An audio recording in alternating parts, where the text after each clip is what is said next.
क्या आपने कभी सोचा है कि एक गरीब किसान की सबसे बड़ी ख्वाहिश क्या होती है? ना महल, ना सोना चांदी, बस एक गाय जो उसके लिए सुख, धर्म और सम्मान का प्रतीक होती है।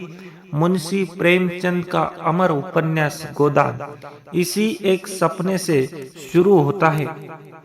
एक ऐसे किसान होरी महतो की कहानी जो जीवन भर मेहनत करता है, दूसरों के खुशी के लिए त्याग करता है, लेकिन फिर भी उसके हाथों में आता है सिर्फ संघर्ष, दर्द और अधूरा सपना। यह कहानी सिर्फ एक व्यक्ति की नहीं, बल्कि भारत के करोड़ों किसानों की आवाज है। वो किसान जो हर सुबह उम्मीद लेकर खेत में उतरता है, लेकिन शाम तक व्यवस्था, गरीबी और समाज की बेड़ियों में उलझ जाता है। मुंशी प्रेमचंद ने इस कहानी के जरिए हमें यह दिखाया कि भारत गांवों में बसता है, लेकिन गांव के लोग अब भी भूख, कर्ज और अन्याय के साए में जी रहे हैं। गोदान सिर्फ एक उपन्यास नहीं, बल्कि एक जीवंत दर्पण है जिसमें समाज का हर वर्ग झलकता है। किसान, जमींदार, पुजारी, नेता और शहर के तथाकथित सभ्य लोग भी। होरी महतो का संघर्ष हमें यह सोचने पर मजबूर करता है कि क्या ईमानदारी से जीने वाला व्यक्ति इस समाज में कभी खुश रह सकता है? क्या धर्म और त्याग केवल गरीबों के हिस्सों में ही आते हैं? मुंशी प्रेमचंद की कहानी लेखनी इतनी सजीव है कि आपको लगेगा जैसे आप खुद गांव की मिट्टी में खड़े हैं।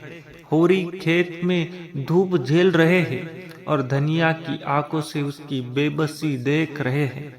गोदान उस दौर की कहानी है जब किसान सिर्फ जमीन ही नहीं, अपनी आत्मा तक गिरवी रख देता था, बस परिवार की इज्जत और धर्म बचाने के लिए। और यही है इस उपन्यास की सबसे बड़ी ताकत। यह हमें सोचने, महसूस करने और सवाल उठाने पर मजबूर कर देता है। क्या बदल गया है आज तक? क्या किसान आज भी आजाद है, या फिर होरी महतो आज भी चारों तरफ जिंदा है? गांव की पगडंडी पर धूल उड़ती है, सूरज की किरणें खेतों पर झिलमिला रही है, और मिट्टी की महक के बीच एक साधारण किसान होरी महतो अपने सपनों की दुनिया में खोया है। होरी का सपना बड़ा नहीं, वो महलों का ख्वाब नहीं देखता, न सोने चांदी की लालच रखता है। उसका बस एक सपना है, एक गाय। हाँ, एक ऐसी गाय जो घर की लक्ष्मी बने, जिसका दूध उसके बच्चों की होठों पर मुस्कान बनकर उभरे और जिससे वो एक सच्चे गृहस्थ कहलाने का गर्व महसूस कर सके। होरी बड़ा ईमानदार और मेहनती किसान है। वो दूसरों की मदद करने में विश्वास रखता है और हर बार ये सोचता है कि अगर मैं अच्छा करूंगा तो भगवान भी मेरे साथ अच्छा करेगा। लेकिन किस्मत जैसे उसके साथ कोई खेल खेल रही हो। एक दिन होरी अपने पड़ोसी भूसा सिंह से बड़ी मुश्किल से कुछ रुपए उधार लेकर एक गाय खरीदता है। गांव में खुशियों की लहर दौड़ जाती है। घर में पहली बार गाय का बंधना जैसे लक्ष्मी के आने का संकेत हो। धनिया, उसकी पत्नी, आंखों में चमक लिए कहती है, अब हमारे भी दिन बदलेंगे होरी। लेकिन खुशियां ज्यादा देर तक टिकती कहाँ है। होरी का भाई हीरा चलन और ईर्ष्या से भर जाता है। वो सोचता है, मेरे पास कुछ नहीं और होरी के पास गाय, लोग उसी की तारीफ करेंगे। एक रात जब सब सो रहे होते हैं, हीरा गाय को जहर दे देता है। सुबह जब होरी उठता है तो गाय मरी हुई पड़ी होती है। वो टूट जाता है, जैसे उसकी सारी मेहनत, आशा और आस्था एक साथ मर गई हो। गांव के लोग इकट्ठे हो जाते हैं, पंचायत लगती है और वही पुराना अन्याय दोहराया जाता है। गरीब हमेशा दोषी होता है।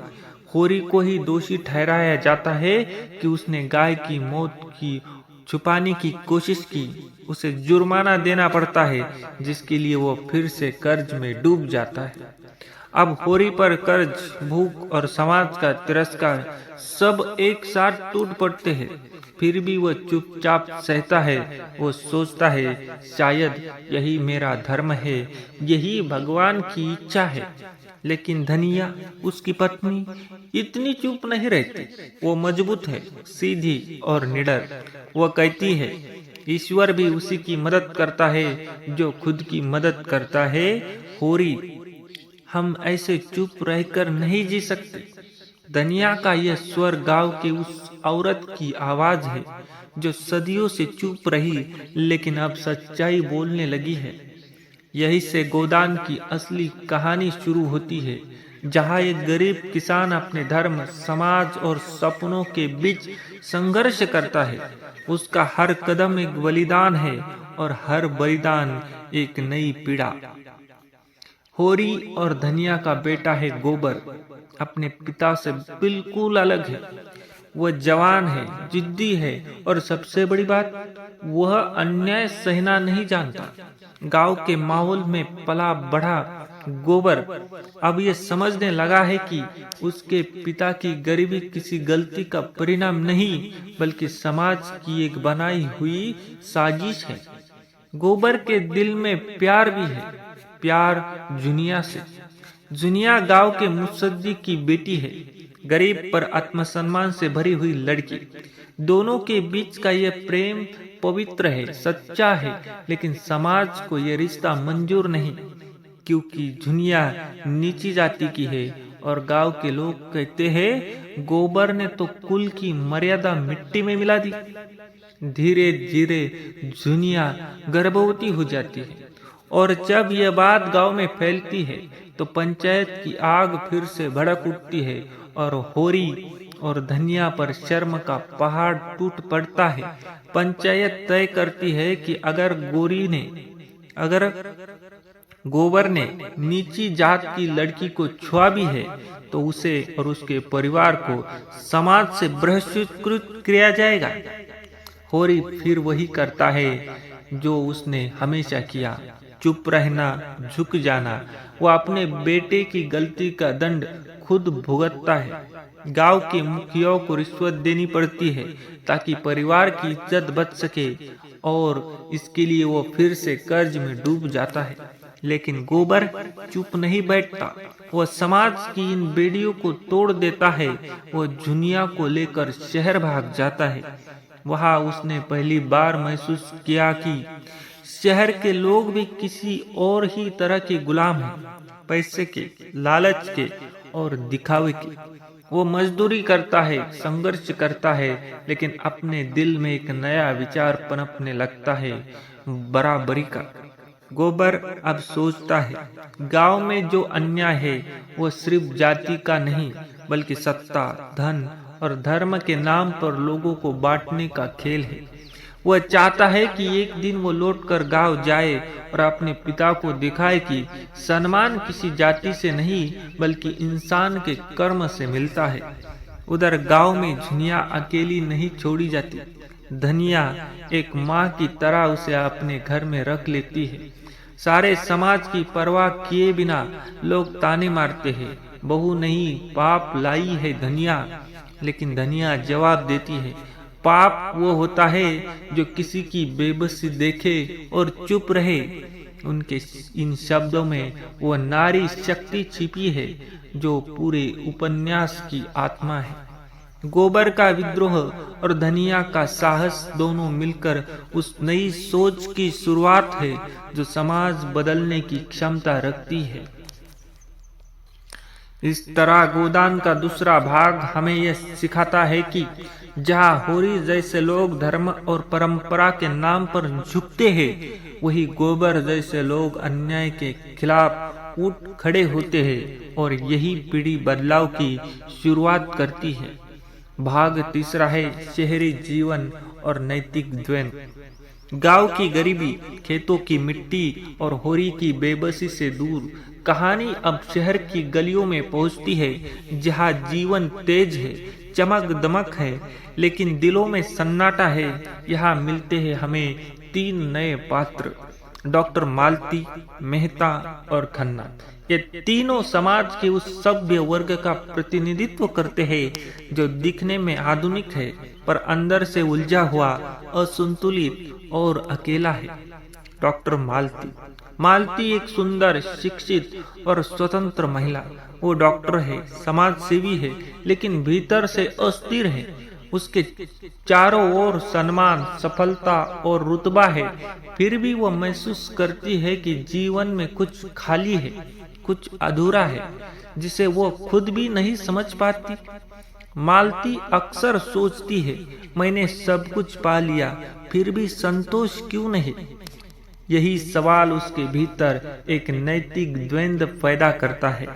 क्या आधुनिकता सिर्फ पैसे और आजादी का नाम है, या सच्ची खुशी सादगी और ईमानदारी में है? मेहता। अब आते हैं मेहता, एक दार्शनिक, विचारक और जीवन के सच्चे खोजी। वो मालती का मित्र है, जो उसे समझाने की कोशिश करता है कि जीवन का अर्थ बाहर नहीं, भीतर खोजो। मालती के संवाद पूरे उपन्यास का दार्शनिक आधार है। वो कहता है, मनुष्य की असली जंग दूसरों से नहीं, बल्कि अपने भीतर के लोभ, मोह और भ्रम से होती है। मेहता के विचार प्रेमचंद के अपने आदर्शों को भी प्रतिबिंबित करते हैं, जहाँ सादगी, नैतिकता और सत्य ही सर्वोच्च मूल्य है। फिर आता है खन्ना, एक बड़ा कारोबारी जो पैसे कमाने में इतना डूबा है कि मानवता से कट गया है। वो अपनी पत्नी से झगड़ता है, कर्मचारियों का शोषण करता है और सोचता है कि पैसों से सब कुछ खरीदा जा सकता है। लेकिन प्रेमचंद यहाँ एक गहरी बात कहते हैं, शहर का अमीर भी उतना ही गरीब है जितना गांव का किसान। बस फर्क इतना है कि एक भूख मिटाने के लिए लड़ता है और दूसरा लालच के लिए।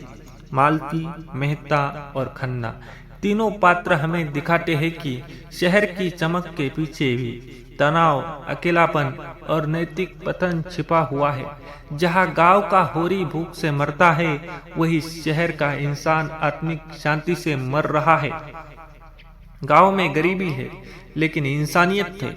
शहर में सुख है, पर आत्मा की आवाज खो गई है।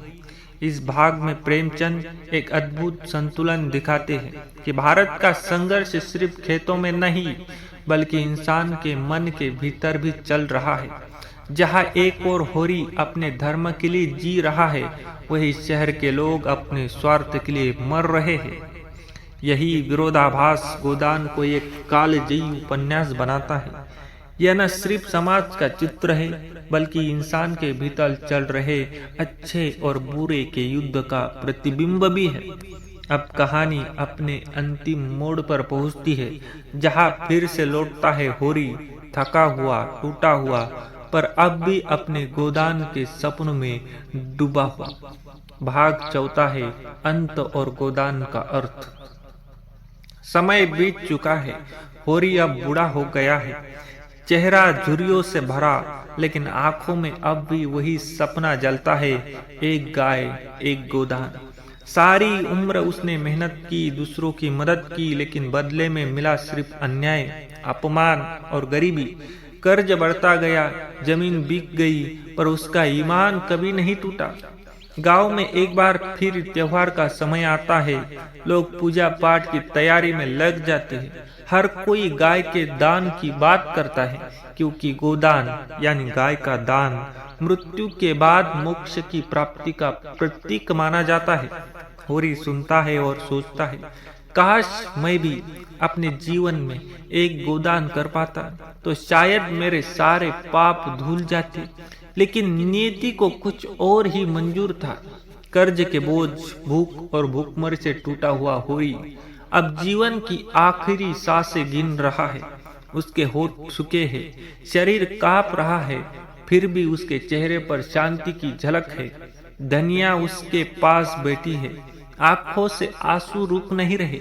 वो कहती है, अब कुछ मत बोलो होरी, बस आराम करो। पर होरी धीमी आवाज में कहता है, धनिया एक गोदान कर दे, मुझे मोक्ष मिल जाएगा। धनिया के पास कुछ भी नहीं बचा था, न पैसा, न गाय, न जमीन। फिर भी वो हार नहीं मानती। वो पास के गांव से कुछ रुपए उधार लाती है और प्रतिमात्मक रूप से एक गाय का गोदान करती है, सिर्फ अपने पति की आखिरी इच्छा पूरी करने के लिए। जैसे ही धनिया ये दान करती है, होरी की सांसें धीमी हो जाती है। उसके चेहरे पर एक अजीब सी तृप्ति उभरती है, जैसे वो कह रहा हो, अब मैं मुक्त हूँ। और फिर वह धीरे धीरे अपनी आंखें बंद कर लेता है। होरी का गोदान केवल गाय का दान नहीं था, वो उसके पूरे जीवन का प्रतीक था। वो मेहनत का, त्याग का और उस भारतीय आत्मा का प्रतीक था जो सब कुछ खोकर भी धर्म, सच्चाई और कर्तव्य नहीं छोड़ती। गोदान का अंत हमें सिखाता है कि मोक्ष किसी मंदिर या कर्म कांड से नहीं मिलता, बल्कि ईमानदारी, त्याग और कर्तव्य निष्ठा से मिलता है। होरी भले मर गया, लेकिन उसके भीतर का कर्मयोग आज भी जीवित है।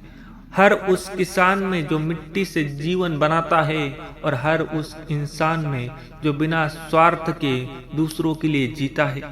गोदान सिर्फ एक उपन्यास नहीं, बल्कि भारतीय समाज की आत्मा का दस्तावेज है, जहां हर होरी अपने जीवन का एक छोटा सा गोदान करता है, अपने के लिए, धर्म के लिए और मानवता के लिए।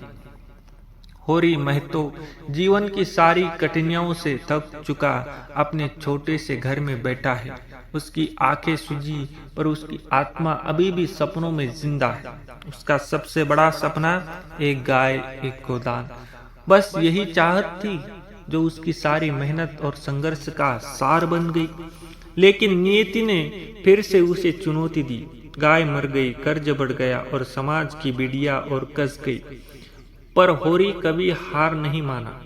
उसने अपने दर्द को सहा, अपने बच्चों को सिखाया और अपने कर्तव्य को निभाया। धनिया, उसकी पत्नी, उसकी आंखों में उम्मीद देखती है। वह जानती है कि अब समय आ गया है। होरी का जीवन मोक्ष की ओर बढ़ रहा है। धनिया के पास के गांव से कुछ पैसे उधार लेकर प्रतीकात्मक रूप से गोदान करती है। उसी क्षण होरी की आंखें बंद हो जाती है, पर उसके चेहरे पर शांति और तृप्ति की मुस्कान है, जैसे कह रहे हो, अब मैं मुक्त हूँ। मेरी आत्मा को सच्चाई और त्याग की पहचान मिल गई। होरी मर गया, लेकिन उसका संघर्ष, उसका त्याग और उसका सपना आज भी हमारे साथ जीवित है। गोदान हमें यह याद दिलाता है कि सच्ची संपत्ति सिर्फ धन नहीं, बल्कि ईमानदारी, त्याग और कर्तव्य है। और यही होरी महतो की सबसे बड़ी जीत है। भले शरीर मिट्टी में मिला, पर उसका जीवन संदेश हर दिल में अमर रह गया।